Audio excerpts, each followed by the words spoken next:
안녕하세요. 8월 21일 목요일 방배동교회 이성진 목사입니다. 이제 아침 저녁으로 신선한 바람이 불어오지요. 오늘 우리의 심령에도 신선한 성령의 바람이 불어오기를 빕니다. 오늘 묵상 본문은 창세기 49장 1절에서 33절이고요.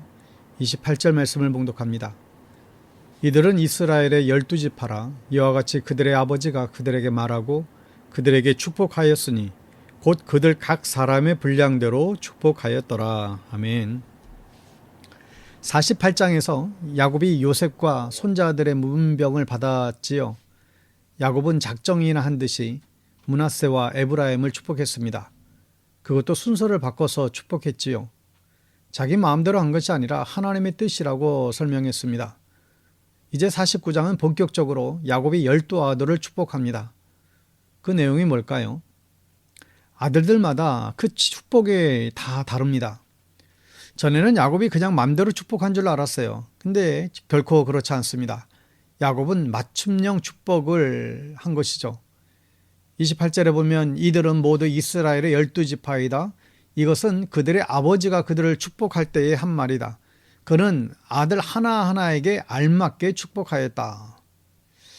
야곱의 축복은 하나님의 뜻대로 축복한 것이었습니다. 아들들에게 딱 맞는 맞춤형 축복이었죠.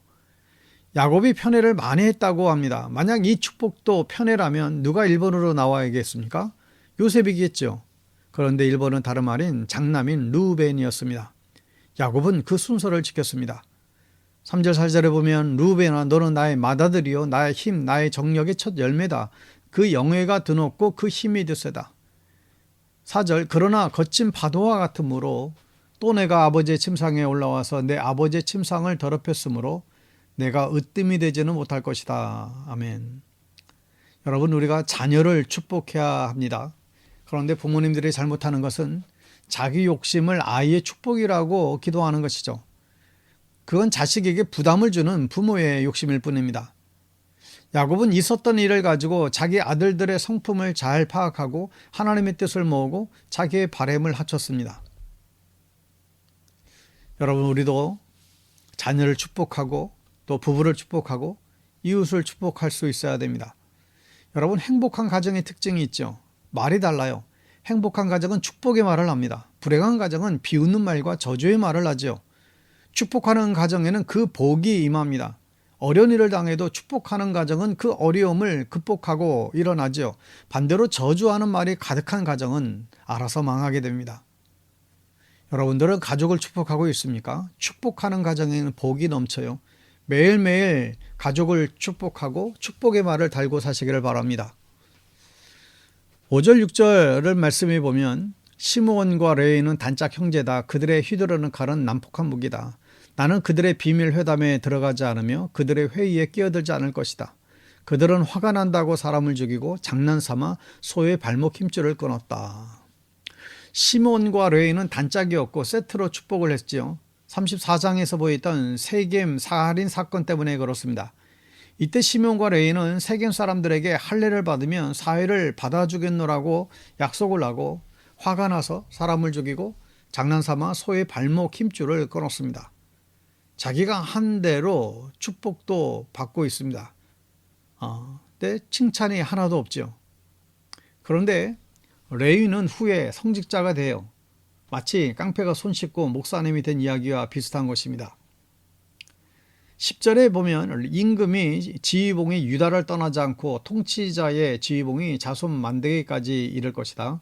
권능으로 그 자리에 앉을 분이 오시면 만민이 그에게 순종할 것이다. 10절은 유다의 축복이죠.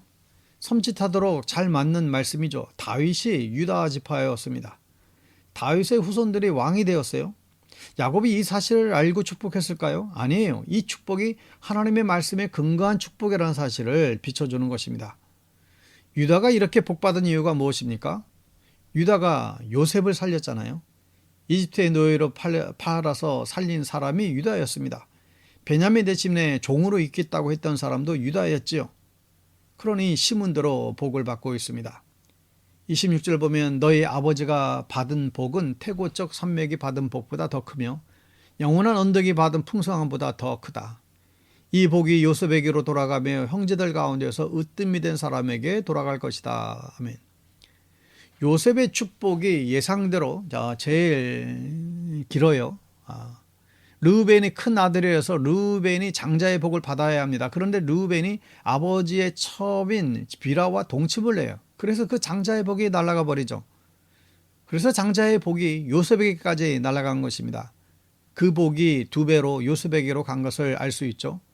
장자의 복은 다른 형제의 2배를 받는 것입니다.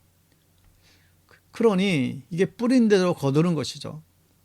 여러분 진정 복 받고 싶으십니까? 믿음의 씨를 뿌리며 살아갈 수 있게 되길 바랍니다. 야곱의 마지막 유언이 무엇일까요? 29절에 보면 야곱이 아들들에게 일렀다. 나는 곧 세상을 떠나서 나의 조상들에게로 돌아간다. 내가 죽거든 나의 조상들과 함께 있게 햇사람 에브론의 밭에 있는 묘실에 묻어달라. 야곱은 자리를 지키는 사명이 있었습니다. 장자의 명문을 받고 야곱은 아브라함, 이삭을 이어서 가나안 땅을 지키는 사명을 받았죠. 야곱의 사명은 자리를 지키는 것이었어요. 내가 죽어서라도 가나안 땅을 지킬 것이다. 이게 야곱의 마지막 유언이죠. 장자의 명분을 도둑질하고 가나안 땅을 지켜야 될 의무가 있는 야곱은 제대로 눈을 감지 못합니다. 죽는 순간까지도 사명을 기억하며 죽습니다. 여러분에게 주신 하나님의 사명과 의무는 무엇일까요? 하나님께서 각자에게 맡겨주신 자리들이 있습니다. 그 자리를 잘 지켜야 됩니다. 그게 사명이에요.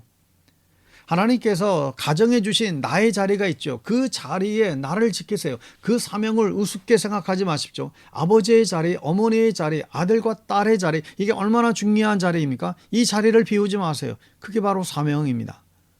하나님께서 교회에 주신 나의 자리를 지키세요. 그 자리를 귀하게 여기시고 그 자리를 지키십시오. 나 아니면 우리 교회 무너진다는 그런 생각, 그런 책임의식을 가지고 그 자리를 지키세요. 그게 바로 사명이죠.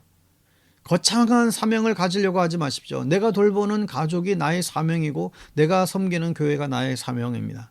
매주 예배를 하나님 앞에 잘 드리세요. 이게 우리의 사명이에요.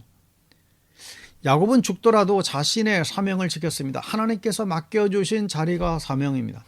우리 모두에게 하나님께서 주신 사명이 있어요. 내 믿음의 자리를 지키는 것이 사명이에요. 내 믿음을 잘 지켜서 가족들에게 물려주는 것이 사명입니다. 여러분, 우리는 이 사명을 받고 이 땅에 태어났습니다. 죽는 순간까지 하나님께서 주신 사명을 기억하며 살아가는 사명의 사람들 다 될 수 있기를 축복합니다. 샬롬.